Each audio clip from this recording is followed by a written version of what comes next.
मोर पीछू दिखत हुई धुंधला धुंधला अडानी के बड़का पावर प्लांट और वो में पानी आवत है महानदी ले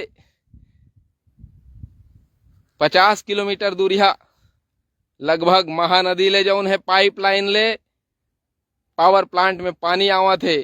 और विडंबना है कि भरे गर्मी में वो पाइपलाइन के ऊपर जते गांव है ते मन प्यास मरथे। और वो में एक शहर है खरोरा, वो घलो प्यास मरथे।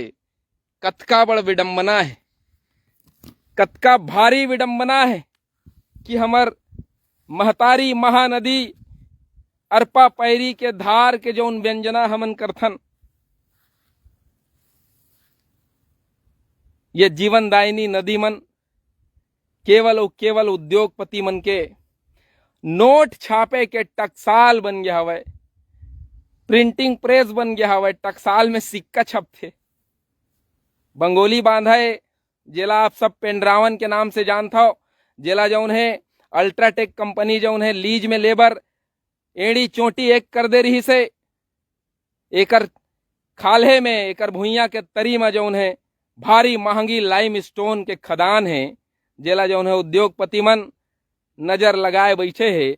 और येला आज बांधा के स्वरूप में देखत हन, को जनी कौन सरकार में एकर स्वरूप बदल जी तेकर कोनो कदाप नहीं दादा भाई हो।